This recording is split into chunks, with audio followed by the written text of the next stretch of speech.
In this section of the talk, I'd like to talk a little bit about how medications pass into the breast milk and how we understand that, because in order to determine whether there could be any adverse effects from that, we need to understand that passage.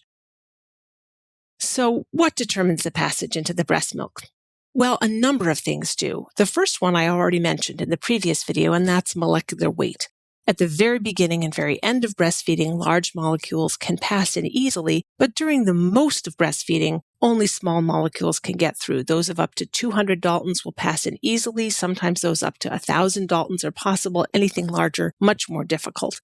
Drug concentration also affects what passes into the breast milk. Mostly, drugs will pass in by diffusion, but some drugs actually require active transport. Lipid solubility is another factor to consider. Remember that it's a lipid membrane, so anything lipid soluble is going to be much more likely to pass into the breast milk. The degree of protein binding is also important. Molecules that have high protein binding will enter the breast milk more easily. Similarly, the degree of ionization is important. Anything with a high degree of ionization can enter the breast milk more easily. The volume of distribution is important. So how that drug is distributed in the mother's plasma will affect how much there is available to get into the breast milk.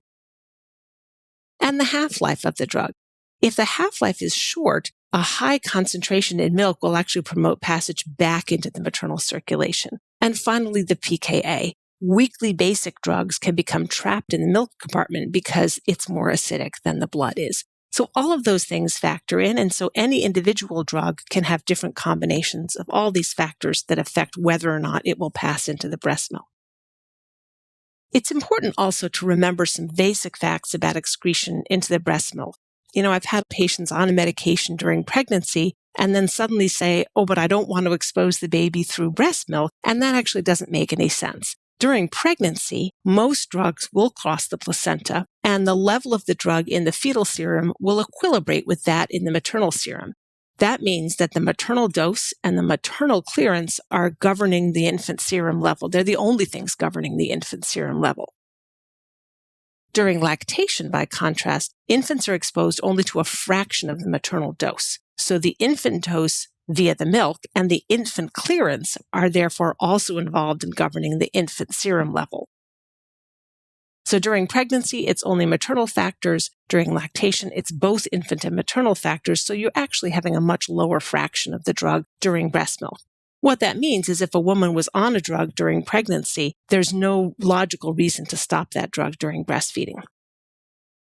The reason for this is we have to remember the mammary gland is neither a major drug-eliminating organ, nor is it a reservoir. So in other words, once the medication gets into the mammary gland, it's not eliminated from the gland, but it also doesn't hang on there. The infant is exposed only to the amount of drug that gets excreted into the milk while the infant is feeding. So it's not the case that the drug is built up in the woman's plasma, goes into the milk, and sits there waiting for the baby to feed. The baby is feeding on milk that's produced while the baby is feeding. So the amount that the baby is exposed to is the amount excreted while she's feeding. It's also really important to understand infant pharmacokinetics to have a sense of what these drugs are doing in the infant. Remember that when the newborn is first born, gastric pH is neutral. It drops in that first day and then slowly rises back to neutral by about day 10. And that, of course, is going to affect the absorption of drugs. Intestinal transit times are longer than in adults. There's impaired fat digestion. The gut bacteria, which are so important for maintaining the health of the baby, actually are radically different depending on the mode of delivery. So babies born by a vaginal birth are going to have a different set of gut bacteria than those born by cesarean section. Crucially, for the drugs that we use as psychiatrists, the blood-brain barrier is much more permeable in a newborn than in an adult. So that means that the drugs that we tend to use are actually some of the ones that most readily get to the infant's brain. Also, many CYP enzymes have lower activity in the infant than they do in adults, including CYP450 1A2, 3A4, 2C19, and 2D6, all of which are crucial for metabolizing drugs that we use. Finally, all of these things combined make up the fact that elimination rates are actually lower in infants. So what you have to remember is that although you have to consider the amount of the drug that's getting to the infant, you also have to realize that clearance and metabolism of the drug are different in infants than in children. Another important consideration is to weigh the risks of using the drug compared to the risks of not using the drug. A lot of people think of this as, let me weigh the risks against the benefits, but that's not actually the most accurate way to think when you're talking about a postpartum woman and child, because the weighing the risk of the drug to infant and mother must be weighed against the risk of the untreated illness to both infant and mother. The need for the drug by the mother is a crucial point here.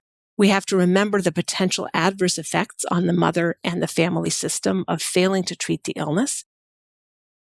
We have to think about the mother's access to and her response to non-pharmacological treatment.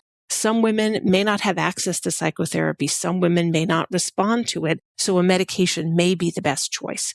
We also have to remember the effect of the drug on milk production, the amount of the drug excreted into human milk, the extent of the oral absorption by the infant, any potential adverse effects on the infant from the drug, and the age of the infant, including prematurity. That's a crucial thing to consider.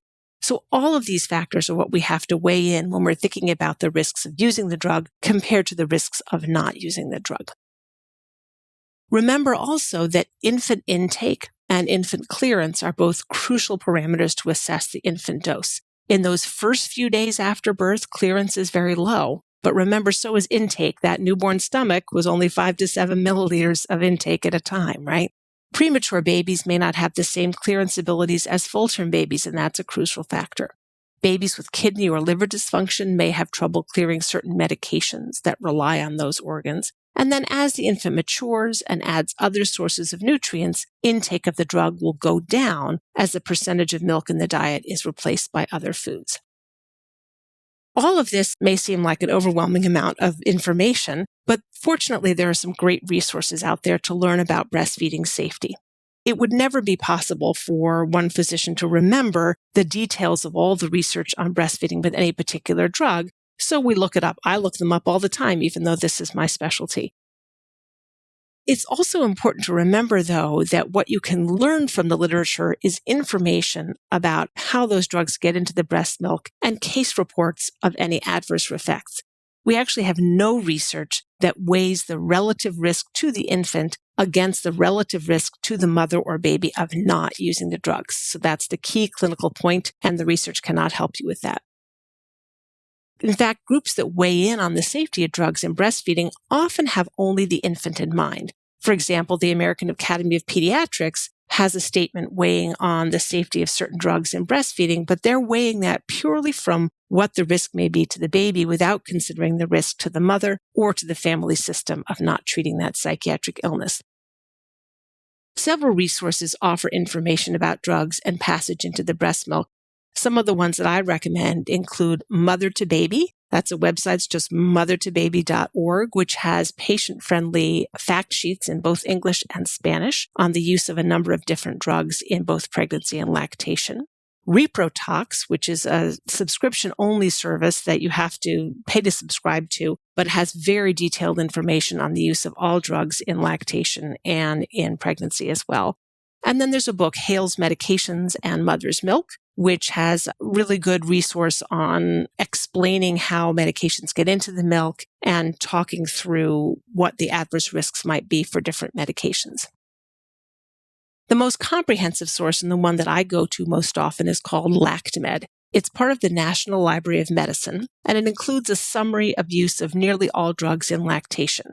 It gives information on maternal and infant levels when they're known. It reviews the effects on infants, and it reviews the effects of the drug on milk production, and often gives information on alternative drugs.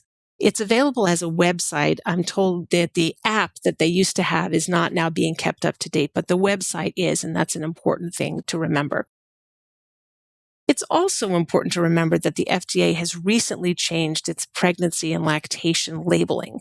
So we used to have a set of pregnancy risk categories, A, B, C, D, X, that were extremely misleading and led a lot of people to decline to use medications because they didn't understand what that labeling meant. There's now a much more comprehensive pregnancy and lactation labeling rule that replaces those outmoded categories, and it contains a risk summary that includes both the effects on the infants and effects on milk production. It includes clinical considerations, such as information on how to minimize exposure, and offers a summary of the existing data. It's a huge improvement on the old categories. The problem is, it leaves the decision with you, the clinician. People liked the old categories because they felt it was a grade. Oh, this drug gets an A, I should use that drug. But because people used it that way, it took out a lot of the nuance, and it wasn't, in fact, very accurate. So this labeling rule is accurate, but it requires the clinician to really think about and consider the literature by summarizing it all. So key points for this section of the talk. Remember that many factors about the drug, including molecular weight, lipid solubility, and many others, will determine how much of that drug gets passed into the breast milk.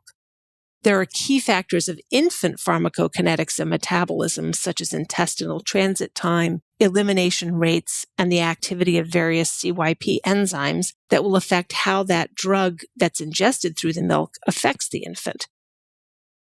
Any decision made about treatment during breastfeeding must weigh the risks to the mother and infant of untreated illness against the risk to the infant of the drug. A lot of literature out there will tell you what the risk to the infant of the drug is, but very little will weigh those risks together, and that's a crucial decision that you as clinician have to make. Finally, there are some great resources for information about drugs in lactation, my special favorite being LactMed from the National Library of Medicine. But again, remember, these are focused on the risk to the infant and won't consider the risks to the mother and family system of not using the drug.